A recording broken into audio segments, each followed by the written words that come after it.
মুরগিকে জবাই করলে যেমন ছটফট করে, আমি দেখতে পেয়েছি যে চোখে গুলি লেগে ওই ছেলেটি সেভাবে ছটফট করছে। স্থানীয় আওয়ামী লীগের এবং পুলিশের ছোড়া একটি গুলি ওনার পায়ে লাগে এবং পরবর্তীতে ওনার পা কেটে ফেলতে হয়েছে। আন্তর্জাতিক অপরাধ ট্রাইব্যুনাল 1-এ আজকে জুলাই গণঅভ্যুত্থান চলাকালে মানবতা বিরোধী অপরাধের মামলায় তৎকালীন আইনমন্ত্রী জনাব আনিসুল হক এবং তৎকালীন প্রধানমন্ত্রীর উপদেষ্টা জনাব সালমান এফ রহমান সাহেবের মামলায় দুজন সাক্ষীর সাক্ষ্য গ্রহণ সমাপ্ত হয়েছে।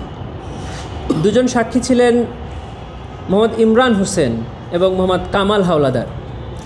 মোহাম্মদ ইমরান হোসেন তিনি 19 জুলাই গণঅভ্যুত্থান চলাকালে মিরপুর 10 নম্বরে আওয়ামী লীগের এবং পুলিশের গুলিতে তার ডান পা হারিয়েছেন। প্রায় 40 দিন উনি চিকিৎসাধীন ছিলেন, তারপরে তার পা কেটে ফেলতে হয়েছে। প্রথম থেকেই তার পা কেটে ফেলার জন্য 5ই আগস্টের আগে ডাক্তাররা তাকে চাপ দিয়েছিল, কিন্তু সে অনেক অনুরোধ করে তার পাটা বাঁচানোর চেষ্টা করেছে, কিন্তু অবশেষে প্রায় 40 দিন পর তার পা কেটে ফেলতে বাধ্য হয়েছেন। তিনি বর্ণনা করেছেন যে কী বিভীষিকাময় পরিস্থিতি হয়েছিল 19 জুলাই মিরপুর 10 নম্বরে। তিনি একটি ছোট্ট চাকরি করেন মিরপুর 11 নম্বরে। সেই চাকরির সুবাদে তিনি গিয়েছিলেন ওই দিন, এবং ফেরার পথে তিনি আন্দোলনকারীদের আশ্রয় নিয়েছিলেন। ছাত্ররা মিছিল করে এই জায়গা থেকে আসছিল, উনি ওই ছাত্রদের ভেতরে ঢুকে পড়েছিলেন যেন পুলিশের গুলি না লাগে। কিন্তু যখনই উনি মিরপুর 10 নম্বরে এসে পৌঁছলেন, ঠিক তখন স্থানীয় আওয়ামী লীগের এবং পুলিশের ছোড়া একটি গুলি ওনার পায়ে লাগে এবং পরবর্তীতে ওনার পা কেটে ফেলতে হয়েছে। উনি আজকে ট্রাইব্যুনালে এসে সাক্ষ্য দিয়েছেন। কোর্ট দেখেছে যে ওনার একটি পা নেই। আরেকজন সাক্ষী সাক্ষ্য দিয়েছেন, ওনার নাম মোহাম্মদ কামাল হাওলাদার। তিনি ঢাকাতে কাজ করেন প্রায় 40 বছরের উপরে। তিনি স্থানীয় আওয়ামী লীগের সকলকেই চেনেন, যেহেতু 40 বছর উনি মিরপুর 10 নম্বরেই থাকেন।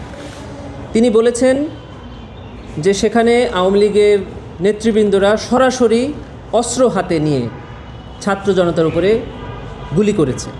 কার হাতে কী অস্ত্র ছিল উনি সেটাও বর্ণনা করেছেন ট্রাইব্যুনালে। উনি সেদিন অর্থাৎ 20 জুলাই মিরপুর 10 নম্বর এসেছিলেন কাঁচা বাজার করার জন্য ওনার বড় ছেলে সিফাতকে নিয়ে। সব মশার বিরুদ্ধে সুরক্ষা দিতে এলো বসুন্ধরা এক্সট্রিম অ্যারোসল, মশার বিরুদ্ধে এক্সট্রিম সুরক্ষা। সিফাত একাদশ শ্রেণীর ছাত্র ছিল তখন। সিফাত যখন দেখতে পায় যে মিরপুর 10 নম্বর গোলচক্করে তারই কিছু সহপাঠীরা আন্দোলন করছে, তখন সে দৌড়িয়ে গিয়ে ওই আন্দোলনকারীদের সাথে মিশে যায়।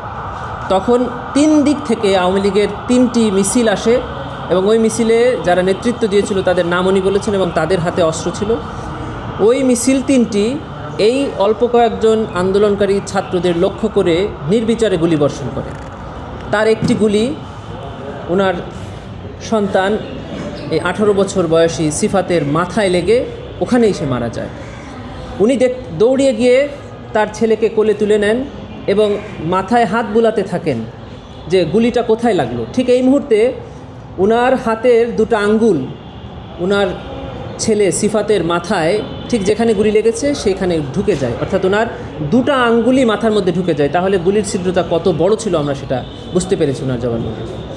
উনি আরও দেখতে পান যে ওনার ছেলের পাশেই আর একটা ছেলে গুলিবিদ্ধ হয়ে ছটপট করছে। উনি তাকিয়ে দেখেন যে সেই ছেলেটির চোখে গুলি লেগে চোখটা বের হয়ে গেছে। উনি আদালতে বলেছেন যে মুরগিকে জবাই করলে যেমন ছটফট করে, আমি দেখতে পেয়েছি যে চোখে গুলি লেগে ওই ছেলেটি সেভাবে ছটফট করছে। উনি অনেক অনুনয় বিনয় করেছিলেন একটা রিক্সা পাওয়ার জন্য, কিন্তু স্থানীয় কয়েকজন আওয়ামী লীগ নেতা ওনার ছেলেকে ওনার কাছ থেকে কেড়ে নিয়ে যায়। কেড়ে নিয়ে স্থানীয় একটি বাড়িতে নিয়ে রাখে। পরে উনি কিছু লোকজনকে অনুরোধ করে ছেলেটিকে আবার ফেরত পায়। ওনার ছেলে সিফাতকে এবং ওই চোখে গুলি লাগা ছেলেটিকে একটি রিকশায় করে উনি স্থানীয় আল হেলাল হাসপাতালে নিয়ে যান। চিকিৎসকরা সেখানেই বুঝতে পেরেছিলেন যে ওনার ছেলে মারা গেছে। তারপরে উনি আল হেলাল হাসপাতালের চিকিৎসকরা সরকারি হাসপাতাল অর্থাৎ ঢাকা মেডিকেল এবং সোহরাওয়ার্দীর যে কোনো একটিতে নিতে বলে। উনি সোহরাওয়ার্দী হাসপাতালে নিয়ে গেলে হাসপাতাল কর্তৃপক্ষ ওনার ছেলেকে মৃত ঘোষণা করে।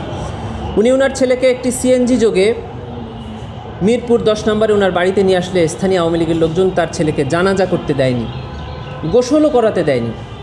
তখন উনি যে ছোট চাকরি করেন একজনের বাসায়, তিনি একজন বিচারক। তিনি একটি অ্যাম্বুলেন্স জোগাড় করে দেয় এবং ওই অ্যাম্বুলেন্সে করে ওই ছেলেকে ওই রক্তাক্ত অবস্থায়, গোসল না করা অবস্থায় মাদারীপুরে ওনার গ্রামের বাড়িতে নিয়ে যায়। সেখানে গোসল হয়, দাফন হয়, কবরস্থ করা হয়।